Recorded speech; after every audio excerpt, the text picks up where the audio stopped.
There is a strategy that has been used in Washington for decades to kill legislation without ever voting against it. You do not oppose it publicly. You do not block it directly. You do not create a moment of clear accountability. You ask for more time. You request more meetings. You raise new concerns about text you have not even read. And you keep doing that, carefully, professionally, without ever casting a single no vote, until the legislative calendar closes on its own. The banks discovered this strategy 3 months ago when they realized the Clarity Act was moving faster than they could build their position inside it. And this week, Scott Bessent, the U.S. Treasury Secretary, told Congress exactly what is at stake if that strategy succeeds. His words, "The Clarity Act is not a crypto issue. It is a dollar issue. Passing it secures the dollar as the global reserve currency. Failing it hands that position to someone else." Here is what the delay strategy looks like in operational terms this week. Senator Tom Tillis, a key Clarity Act negotiator, announced the April markup is canceled, pushed to May. The week of May 11th is now the earliest possible window. The North Carolina Bankers Association, one of the most active bank lobbying groups in the country, has made Senator Tillis's office the specific target of a coordinated pressure campaign. Banks are submitting formal comments to the OCC arguing against stablecoin yield provisions. And here is the detail that defines what this strategy actually is. Some of the banks raising objections have not even seen the compromise text they are opposing. They are opposing language they have not read. That is not policy disagreement. That is a procedural weapon designed to manufacture delay with no accountability, because you cannot hold someone accountable for opposing something they claim not to understand. So here is the question that Scott Bessent's congressional framing forces. If the Treasury Secretary of the United States has told Congress directly that the Clarity Act is about securing dollar reserve currency dominance, not about crypto regulation, and the banks running the delay strategy are the same institutions that profit most from dollar-denominated correspondent banking, whose interests are they actually protecting? And what happens to XRP specifically when the delay strategy runs out of calendar and the bill passes anyway? Welcome to XRP News Flow Signals, where we read the procedural mechanics of the delay, not just the headline about the delay. This is not financial advice. Always do your own research. But if you want to understand why the bank's strategy of opposing text they haven't read is more dangerous than it sounds, and why the specific legal transformation the Clarity Act produces for XRP is worth understanding before the market prices it. We track the documented record, not the Twitter summary. Let's map Scott Bessent's congressional testimony precisely, because the framing he used this week elevates the Clarity Act beyond a financial services debate into a national security and monetary policy priority. Bessent told the Senate committee directly, "When the United States leads in best practices in the financial world, whether banking, securities, or digital assets, U.S. leadership over the long term secures the primacy of the dollar as the global reserve currency. U.S. best practices emanate to the rest of the world. Other nations' regulatory frameworks align toward American standards rather than toward Chinese, European, or competing frameworks." He went further. He specifically identified crypto as an important future payment rail, not a speculative asset class, but core financial infrastructure. He stated explicitly that the United States must be the payments leader in the world. Now read those statements together. The Treasury Secretary is not saying crypto is interesting or innovative or worth tolerating. He is saying the next generation of dollar infrastructure runs on blockchain payment rails, and the Clarity Act is the legislation that formally integrates that infrastructure into the U.S. financial system, on American terms, under American oversight, with American anti-money laundering and KYC requirements. The banks lobbying against this bill are not protecting America's financial interests. They are protecting correspondent banking margins, the hundreds of billions in annual revenue generated by the intermediary role the large banking system plays in cross-border payments. XRP's on-demand liquidity product directly threatens that revenue by making the correspondent banking chain unnecessary. The banks understand this with perfect clarity. Their delay strategy is not about deposit flight. It is about protecting correspondent banking from the technology that Bessent just told Congress the United States needs to lead. But here is what changes everything about this week's development. There is a senator who has spent years on crypto legislation and who is not running for re-election, making this her final legacy opportunity, who just said publicly what no one else in Congress has been willing to say directly. And her specific words represent the clearest signal we have seen that the inside of the Senate is closer to the breaking point than the delay headlines suggest. Stay with me. Let's be precise about what Senator Cynthia Lummis said publicly this week, because it is the most honest legislative assessment of the Clarity Act situation that any sitting senator has made. Her statement, "I am not going to let my colleagues sacrifice substantive and good progress in futile pursuit of a perfect bill that will never come. The offshore risk is real, and our window is closing. It is time to finally get this done." Parse that carefully. A U.S. senator who has devoted years to crypto legislation, who is not running for re-election, has publicly declared that a perfect bill will never come. She is not frustrated with the process. She is naming the strategy. A perfect bill that will never come is a precise description of what the delay strategy produces. Every round of more time to socialize creates new concerns. Every new concern generates another request for revision. Every revision extends the timeline. And the standard of perfection the banking lobby is implicitly demanding, it's permanently unachievable. By design, because the goal is not perfection. The goal is a calendar that closes before the vote happens. Lummis is telling her colleagues that she sees the strategy for what it is. And the specificity of "our window is closing" maps precisely to Patrick Whitmore's August recess arithmetic. Now connect this to the volume of formal institutional pressure that has been building simultaneously. The Digital Chamber of Commerce sent a formal letter to Senate Banking Committee Chairman Tim Scott, noting that 270 days have passed since the House passed the Clarity Act with bipartisan support. Not 270 days of negotiation on a new idea. 270 days since a House vote that already happened. More than 120 organizations from across the digital asset ecosystem, including competitors who do not normally sign joint documents, formally urged the committee to move forward immediately. That is the legislative signal landscape. One senator naming the delay strategy. 120 organizations formally documented in a letter, 270 days of Senate inaction, and a markup that just moved from April to May, with May 11th as the earliest possible date. The window is not closing gradually. It is closing on a specific calendar. Now, before we get to what the Clarity Act actually does for XRP legally, because this is the distinction most channels never reach, the specific difference between XRP's current regulatory status and what the bill would create, I want to address the OCC development that happened simultaneously this week. Because the OCC is moving on Genius Act rulemaking regardless of what happens to the Clarity Act markup.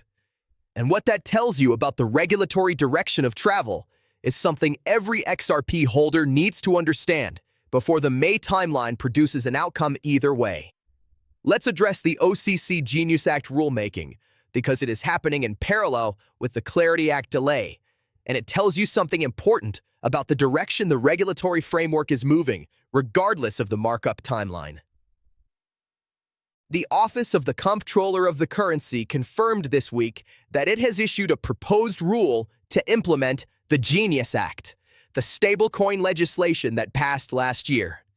This is the formal start of a national regulatory framework for payment stablecoins.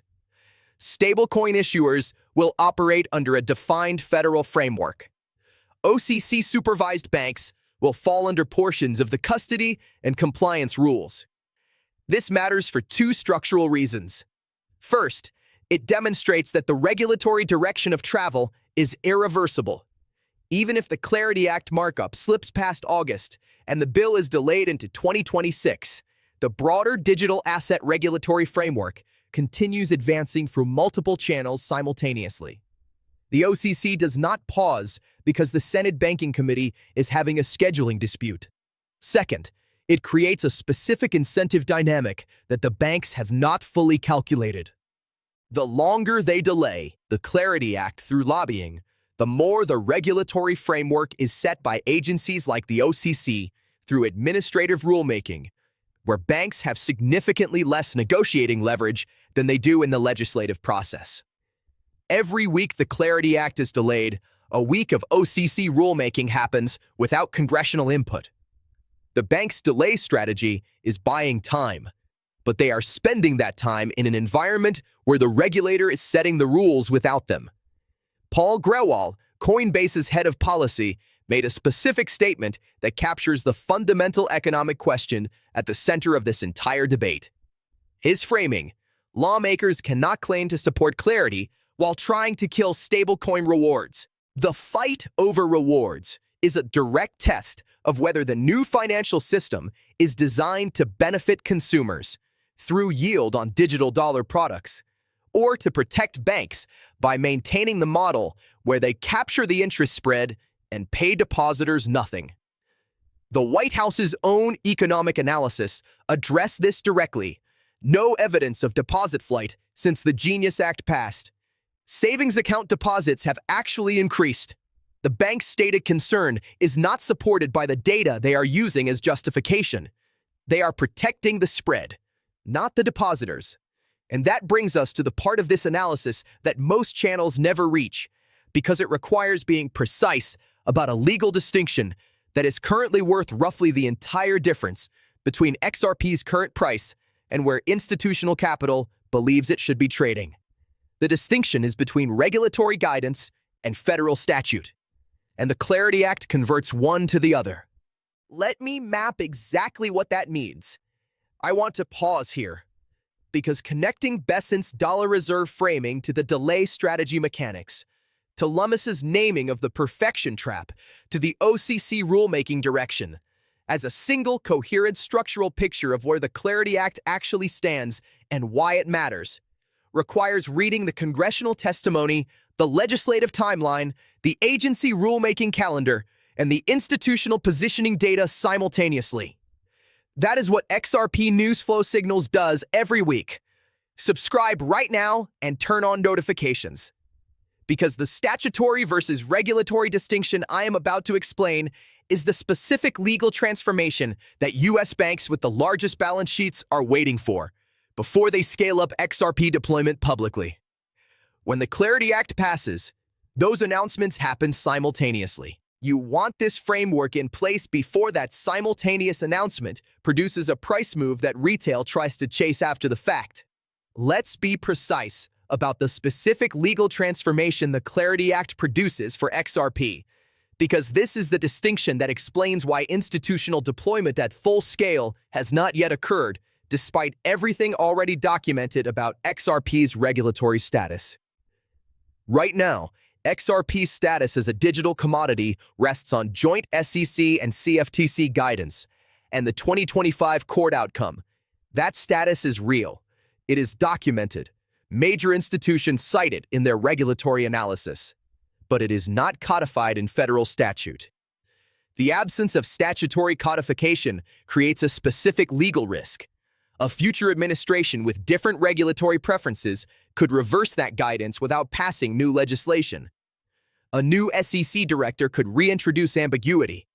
A new CFTC chair could issue conflicting guidance. When the Clarity Act passes, XRP's commodity status becomes permanent federal law.